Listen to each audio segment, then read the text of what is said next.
passado. Gente, por algum motivo o microfone não gravou o áudio desse vídeo e ficou esse áudio horroroso com ruído de fundo, porque tá usando o áudio do celular. Mas eu espero que esse vídeo ajude vocês, por isso que ele tá aqui. Beijo! Eu formulei com a minha cabecinha pensante essa questão aqui.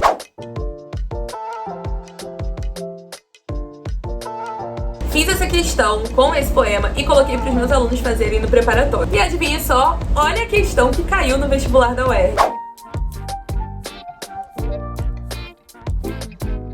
Igual, gente, idêntica. Mesmo texto, mesma pergunta. Isso não rolou porque eu sou médium, vidente ou infiltrada da UERJ, mas sim porque eu conheço a prova. Eu fui aluna da UERJ tanto na graduação quanto no mestrado e hoje eu te ajudo a entrar na UERJ. E nesse vídeo eu vou te falar o que a gente pode esperar da prova de língua portuguesa nesse ano que a gente tem o livro Miquete, um livro extremamente filosófico, extremamente profundo, que fala da existência e mais ainda da existência feminina, de um processo de relações entre culturas, como que isso tudo pode aparecer na sua prova. Então eu espero que esse vídeo te ajude e vamos lá. Primeira coisa que eu queria que vocês soubessem, o que a gente precisa pensar? Eu já digo logo de cara, figuras de linguagem. Gente, é muito improvável que a UERJ deixe de cobrar figuras de linguagem, por um simples motivo, é um conteúdo que cai muito na UERJ, e mais, esse livro, ele traz muitas figuras de linguagem, muitas construções poéticas, afinal a gente tá dentro da cabeça da protagonista, e a gente tá vendo todos aqueles pensamentos e aquelas reflexões ocorrendo na cabeça dela. Então a gente tem muitos exemplos de antíteses, metáforas, fiquem atentos a essas figuras de linguagem. Aliás, as figurações de modo geral. A gente vai ver muitas vezes a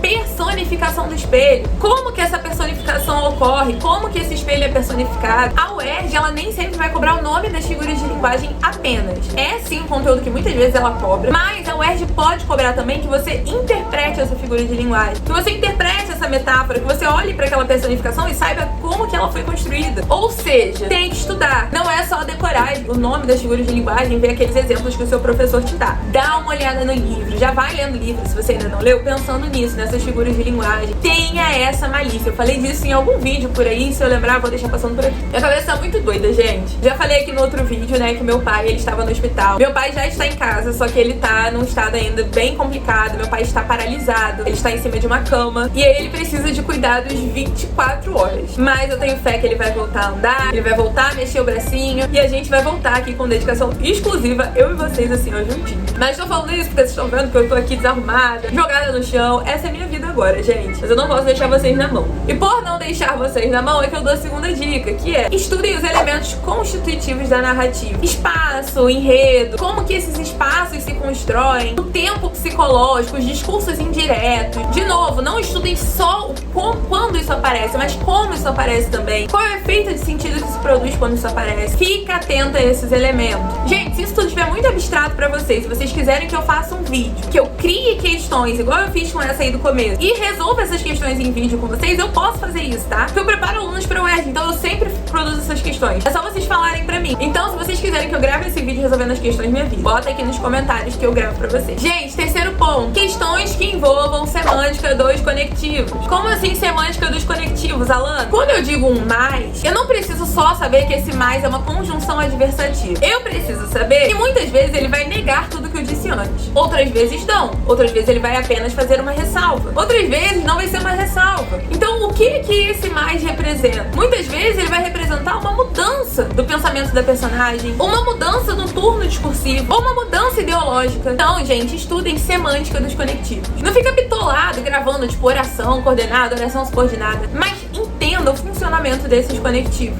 Entenda o que eles representam, como que eu poderia reescrever aquela frase substituindo um determinado sinal de pontuação por um conectivo. Como que a gente pode fazer isso? Preste atenção a esse tipo de questão. Outro tipo de questão que pode aparecer na sua prova também, questões que envolvam métodos de raciocínio. Então, a gente vai ver que esse livro, ele tem muitos momentos argumentativos. Tanto a protagonista argumentando com a sua própria cabeça, quanto a protagonista argumentando com o espelho, conversando e argumentando com o espelho, quanto a protagonista argumentando com seu marido, argumentando com as outras esposas do Tony. Ou seja, é argumentação pra caramba. Texto argumentativo cai, não é? E mais, como que esse raciocínio é construído. É uma generalização, é uma particularização, é um método indutivo ou é um método dedutivo? O que foi usado ali pra construir aquele raciocínio? Quando eu falo de construção de raciocínio, gente, métodos de raciocínio, texto argumentativo, o que é a tese, o que é argumento, é bom a gente pensar também, gente, nas formas verbais. Então, quando eu uso um verbo no indicativo, ele representa uma coisa, normalmente é uma certeza, normalmente é um fato, uma ação concluída, não obrigatoriamente, normalmente. Quando eu uso um verbo no subjuntivo, não. No subjuntivo, normalmente é uma hipótese, é um mundo imaginário. Quando eu uso no imperativo, aí já é outro rolê. No imperativo pode ser uma ordem, pode ser uma súplica, pode ser um pedido. Então é isso que eu tô tentando passar pra vocês. A UERJ, ela não é muito de cobrar a parte estrutural. Tipo assim, de você saber que aquele verbo, ele está no presente do indicativo. Mas sim que você saiba, tá, o que o presente do indicativo representa. O que usar o modo imperativo representa, o que usar o modo subjuntivo representa. É você saber a língua em uso, pra que isso serve. Isso pode aparecer na sua prova, já apareceu na UERJ, então fique atento a isso. Como que esses raciocínios são construídos e quais são os elementos linguísticos que contribuem para a construção desse raciocínio. Esse livro também tem muitas intertextualidades. O que é intertextualidade? Relação entre textos. Quando um texto faz referência a outro, sabe? Então esse livro, ele tem vários momentos em que a gente identifica relações intertextuais. E aí fique atento a essas relações. Como que elas são construídas? Quais são os tipos de intertextualidade? Isso pode aparecer na sua prova. E aí, pra gente fechar, eu vou deixar uma dica pra vocês da parte de interpretação de texto, que é como que a gente estuda para as questões de interpretação de texto. Que interpretar não é só você chegar lá e achar que você entendeu o que tá ali. Eu sempre brinco com os meus alunos dizendo que quando eu pergunto pra eles por que eles marcaram aquela alternativa, e eles começam a me responder, ah, porque eu achei ou porque eu entendi, nem precisa continuar porque já está errado. Porque o corretor da prova não vai levar a tua cabeça pra casa. Então como que você pode dizer eu achei ou eu entendi? Não é assim que a gente resolve questão de interpretação de texto. Interpretação de texto se estuda. E aí eu vou fechar esse vídeo dando essas dicas pra vocês. Claro que isso aqui não é uma aula, né? De 1h30, mas a gente vai ter aulão pra prova de português. Pronto, falei. Com exercícios, pronto, falei. E só vai conseguir participar quem se inscrever. Então me segue lá no Instagram pra você não perder a inscrição. Depois vocês choram no meu ouvido, Alana, por favor, abre vaga.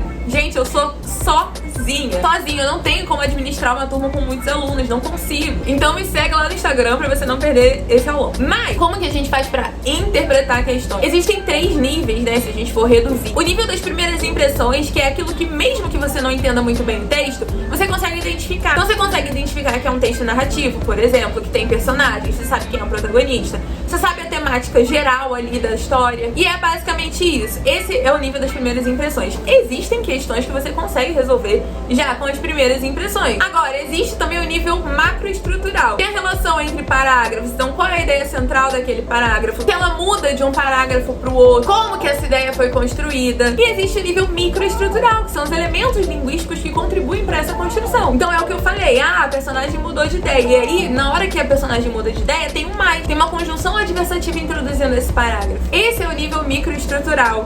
Pra desumanizar as pessoas, foi usada uma metonímia aqui. Em vez de falar o nome, se fala um número. Isso é o nível microestrutural. É assim que a gente estuda. Interpretação de texto também se estuda. Bom, gente, é claro que em um vídeo assim não dá pra gente falar de tudo que pode aparecer na sua prova, pra isso que a gente vai ter o aulão. Mas eu acho que eu já dei uns bisus legais, vai. E eu espero que esse vídeo tenha ajudado vocês. Obrigada por todas as energias positivas que vocês têm mandado aí pra situação do meu papai. E a gente se vê em breve. Beijo pra vocês, tchau!